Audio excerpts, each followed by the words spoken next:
आदि कवि वाल्मीकि ऋषि बने, मालूम है वो कौन है? उनकी जीवनी जब पढ़ेंगे तो पता चलता है। इनके बचपन का नाम मालूम है क्या हुआ? शायद किसी को पता होगा। वाल्मीकि ऋषि का बचपन का नाम क्या था? नाम था रत्नाकर। और इनका काम क्या था? एक ही काम था, जो भी रास्ते में मिल जाता मारपीट करते, लूटपाट करते। ऐसी जीवनी में है। एक बार नारद बाबा आ गए। नारद ऋषि निकल रहे थे, रत्नाकर जी ने पकड़ लिया। ए बाबा खड़े रहो। नारद जी तो वैसे कौतुकी, खड़े रहे। बोलो क्या बात, तुम्हारे पास क्या क्या सामान है, सब रख दो। नारद जी बोले क्यों? बोले हमारा काम है, ये तुम्हारी जो वीणा है, जो सामान सब रख दो। नारद जी बोले भाई हम रख तो देंगे, पर ये बताओ तुम ये काम करते क्यों? रत्नाकर जी बोले बाबा ये हमारा धंधा है, व्यापार है। नारद जी बोले लोगों को मारना, पीटना, लूटना ये तुम्हारा व्यापार है, ये तुम्हारा धंधा है? हाँ। अच्छा भैया ये बताओ तुम करते किसके लिए हो? ये इतनी लूटपाट करते हो, मारपीट करते हो, लोगों को सताते हो, क्यों करते हो? रत्नाकर जी बोले हम अपने परिवार का भरण पोषण करने के लिए करते हैं। हमारी जिम्मेदारी है, हम घर के मुखिया हैं, अपने घर का पालन पोषण करना हमारा कर्तव्य है। इसके लिए हम कोई भी धंधा कर सकते हैं? तो हमने तो यही चुना कि मारपीट करो, लूटपाट करो। नारद जी बोले आपको मालूम है ये जो लूटपाट करते हो इसका कितना बड़ा पाप है? बहुत बड़ा पाप लगेगा तुम्हें। मारपीट तुम करते हो, लूटपाट तुम करते हो, इसका लाभ लेगा पूरा परिवार और पाप तुमको भोगने पड़ेंगे। रत्नाकर जी बोले ये नहीं हो सकता। हम जो भी कमाई करते हैं हमारे पूरे परिवार का बराबर का हिस्सा है इसमें, और जब हमारी कमाई में हिस्सा है तो हमारे पापों में भी हिस्सा होगा परिवार का।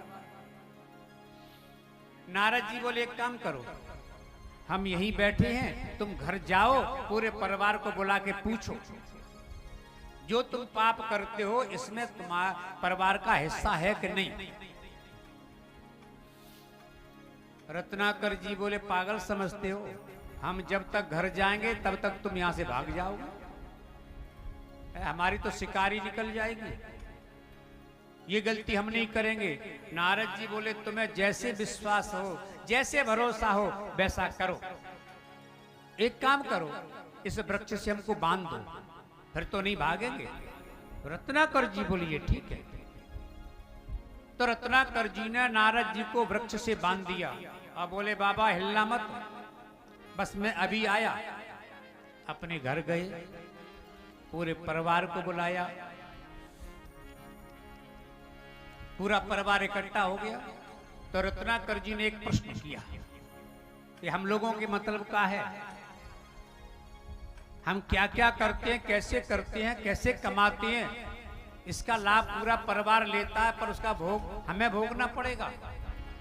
रत्नाकर जी ने बहुत सुंदर प्रश्न किया क्योंकि संत के द्वारा प्रश्न था। रत्नाकर जी ने कहा हम जो कमाई करते हैं, जितना धन हम घर लेके आते हैं उसमें तुम्हारा बराबर का हिस्सा है कि नहीं ये बताओ। कि कम बढ़ है? पूरा परिवार बोला जो भी कमा के लाते हो बराबर का हिस्सा हमारा है। रत्नाकर जी बोले ये बताओ हम जो पाप करते हैं उसमें तुम्हारा हिस्सा है कि नहीं है? भाई कमाई में तुम्हारा हिस्सा है और हमारे पाप में। परिवार बोला हमें क्या लेना देना तुम्हारे पापों से? देखो भाई पापों में हमारा कोई हिस्सा नहीं है, पाप तो तुम्हारे हैं, तुम्हें भोगने पड़ेंगे, कमाई में हिस्सा है। रत्नाकर जी बोले, पर हम जो धन कमा के लाते हैं, कैसे कैसे पाप करते हैं, धन में तुम्हारा बराबर का हिस्सा हो गया, और हम जो पाप करके कमाई करते हैं उसमें तुम्हारा कोई हिस्सा नहीं है। पूरा परिवार बोला, तुम घर के मुखिया हो, तुम धन को धर्म से लाते हो कि अधर्म से लाते हो, पुण्य से लाते हो कि पाप से लाते हो, हमें क्या मतलब है। तुम्हारी जिम्मेदारी है घर का खर्चा चलाना, पर घर में जो भी आता है उस पर हमारा बराबर अधिकार है। पाप से लाए हो कि पुण्य से लाए, हमें क्या मतलब है। न हमें तुम्हारे पुण्यों से लेना देना, ना तुम्हारे पापों से लेना देना। रत्नाकर जी ने सोचा, मैं तो सारा धन पाप करके कमाता हूं, सुबह से शाम तक मैं पाप करता रहता हूं, और जब घर लाता हूं पूरा परिवार बंटवारा कर लेता है, और आज कह रहा है कि पापों में हमारा कोई हिस्सा नहीं, कोई हिस्सेदारी नहीं, हम पाप अपने हिस्से में नहीं लेंगे।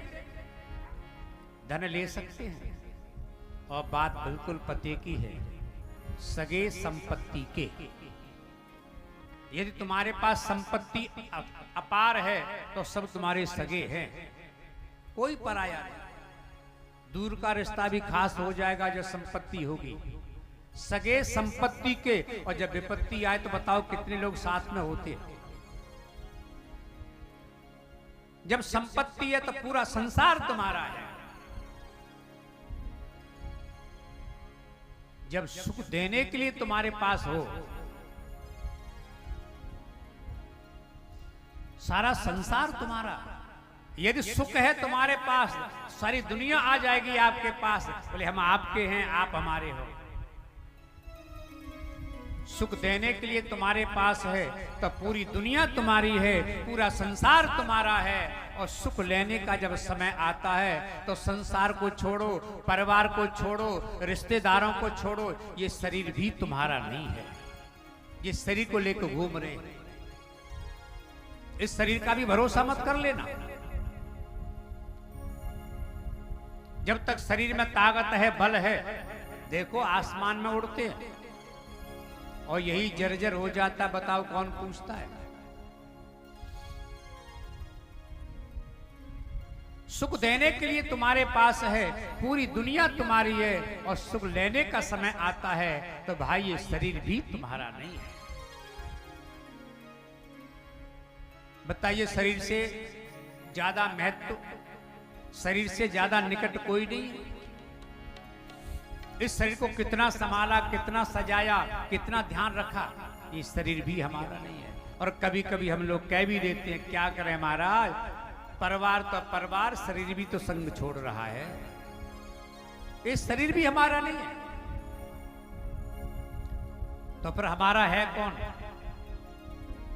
जिसको हमने अपना नहीं माना वो हमारा, जिसको हमने अपना माना वो हमारा नहीं है।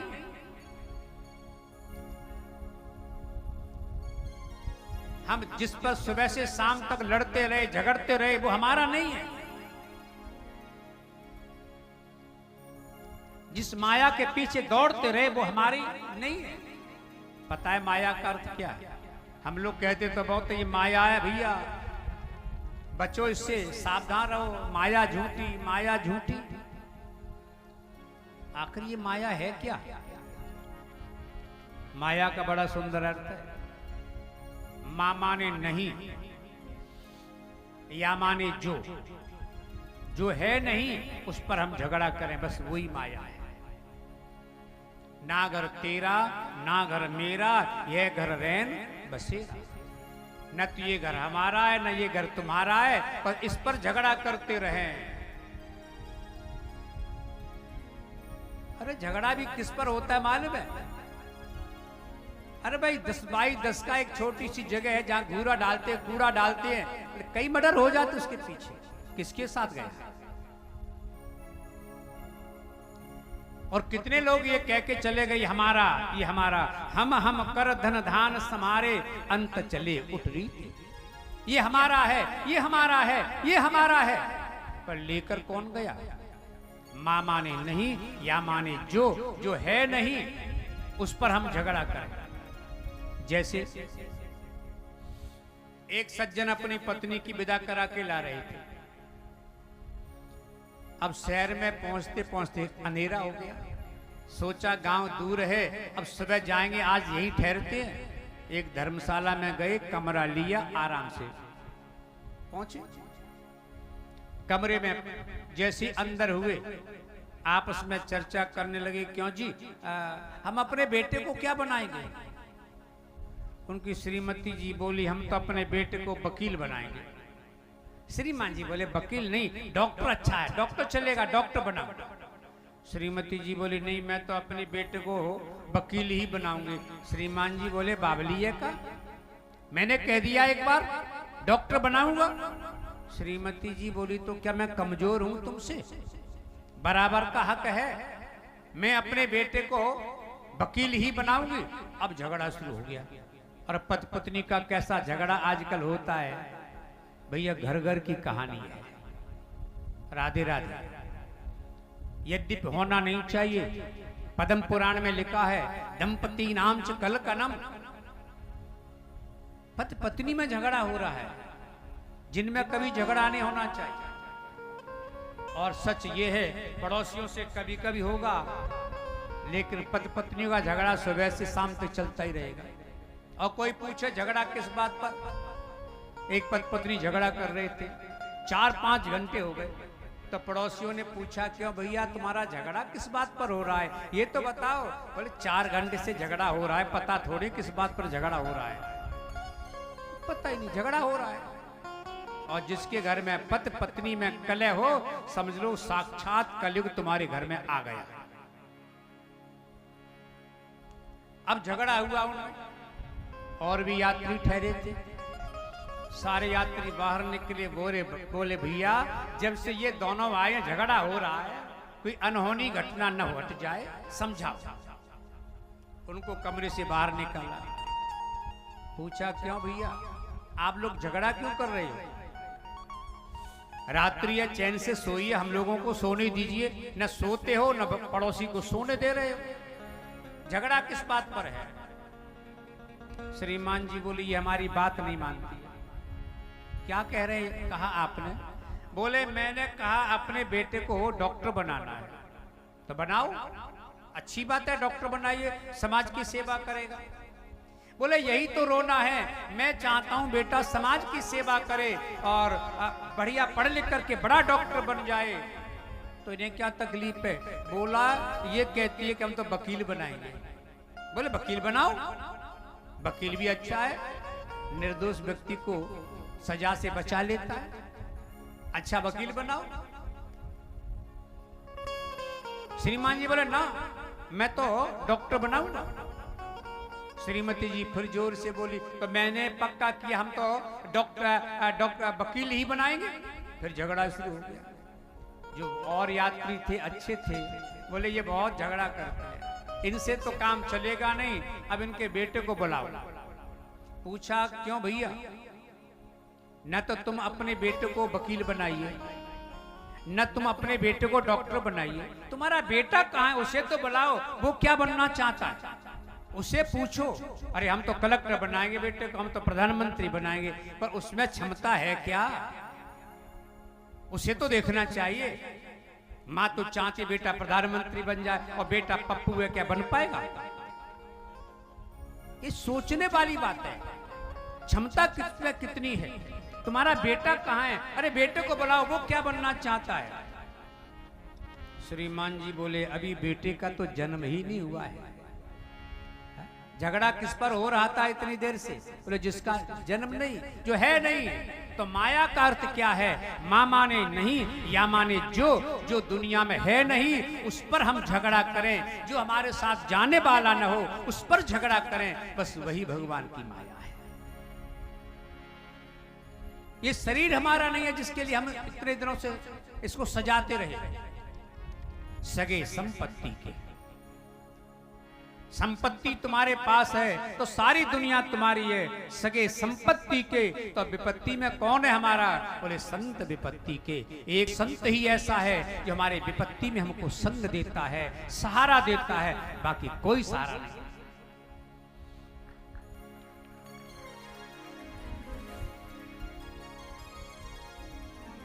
नारद जी ने क्या उसका ज्ञान, बुद्धि को खोला।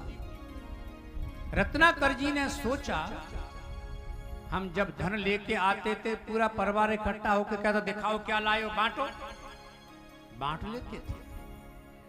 और जब पापों की बात आई तो सब दूर हो गए। इतने दिनों से पाप मैं कर रहा था, इन्हें कोई मतलब नहीं। आज पूछा तो सब अलग हो गए। माथा ठनका, लौट के आए। तो कहते ना तुलसी बाबा,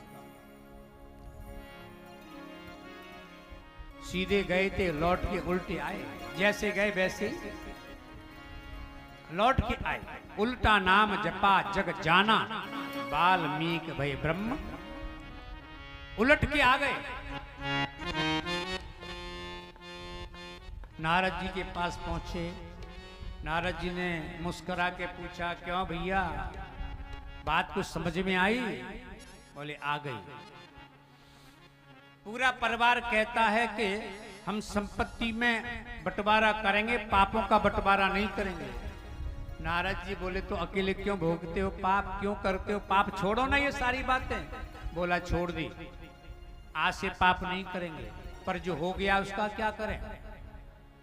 जो हो चुका हमसे, इसका हम क्या करें? इससे कैसे बचें? नारद जी बोले पहले हमें छोड़ो। नारद जी को खोल दिया। नारद जी बोले अपने राम चले। रत्नाकर जी बोले आप तो जाने की बात कहते हो, मैंने आपको तो खोल दिया बाबा, पर ये बताओ मुझे कौन खोलेगा? मैं तो बंधा का बंधा ही हूं, मुझे भी तो खोलो। ऐसी कोई रास्ता बताइए, ऐसा कोई मार्ग बताइए, ऐसा कोई ज्ञान दीजिए, ऐसा कोई मंत्र दीजिए जिससे हमारा भी उद्धार हो जाए। अब नारद जी का बड़ा धर्म संकट। अब इनसे कहते कि राम राम कहो, तो जीवन में कभी राम राम कहा नहीं है, मुंह से निकलेगा नहीं। कई लोगों से आप कहो कि राम राम कहिएगा, बोले हाँ सुना तो है पर निकलता नहीं है। अरे बोल तो रहे कहो राम राम, बोले सुनते तो है पर निकलता नहीं है। नारद जी ने सोचा इनसे कहेंगे राम राम कहो, कभी जपा नहीं, कभी लिया नहीं, नहीं कह पाए। इनसे कहें गोविंद गोविंद कहो, नहीं कहेंगे। इन्हें कोई मंत्र देंगे याद नहीं कर पाएंगे, क्योंकि संस्कार अलग है। पर संतों के पास में युक्ति बहुत होती है। संतों के पास वो सूत्र हैं, ऐसी युक्तियां हैं कि जो कभी भगवान का नाम नहीं लेगा उसको भगवान को, उसे भगवान का नाम लेना पड़े। नारद जी ने पूछा रत्नाकर जी से, क्यों? जब आप लोगों को मारते थे तब वो क्या कहते? जब तुम उन्हें लूटने जाते वो तुम्हें नहीं देते तो उनकी पिटाई करते ना, डंडा मारते। हाँ, तो क्या बोलता था वो? रत्नाकर जी बोले जैसे मैं डंडा मारता तो वो चिल्लाता, चीखता और बोला मरा मरा। क्या कहा? बोले मरा। तुमने क्या किया? छोड़ा। रत्नाकर जी बोले मैंने तो नहीं छोड़ा। जैसे वो और जोर से बोलता ना मरा, तो मैं और जोर से डंडा मारता, और जोर से चीखता मरा, मैं और जोर से डंडा मारता। छोड़ा आपने? रत्नाकर जी बोले मैंने तो नहीं छोड़ा। नारद जी ने सोचा इन्होंने ये शब्द सुना है तो ये मरा मरा सुनते रहे तो मरा मरा तो कह सकते हैं, और मरा मरा कहेंगे तो एक दिन राम राम भी मुंह से निकलने।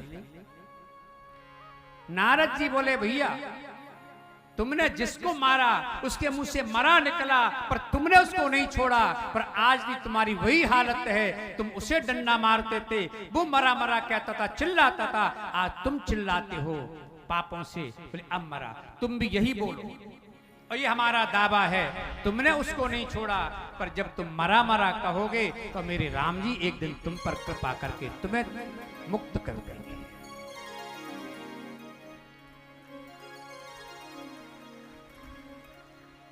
तो जैसे मरा मरा का संतों की युक्ति आई। उल्टा नाम जपा जग जाना, उल्टा नाम सभी गाइए जग जाना, उल्टा नाम जपा जग जाना,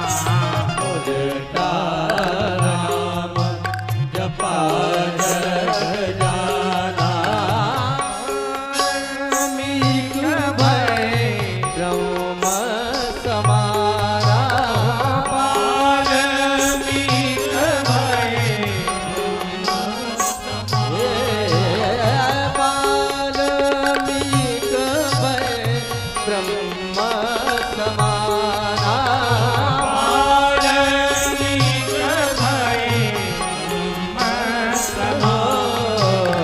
उलटा नाम जपा जग जाना उलटा जपा जग जाना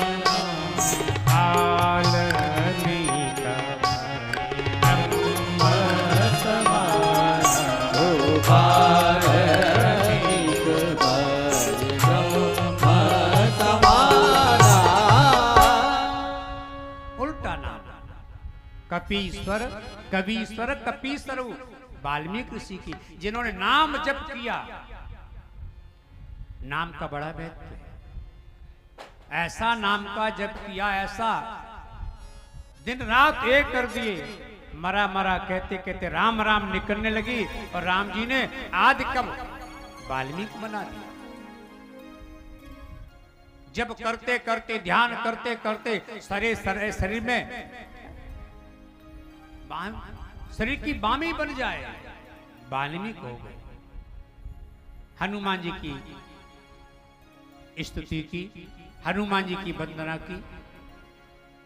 अच्छा, हनुमान जी की वंदना क्यों की?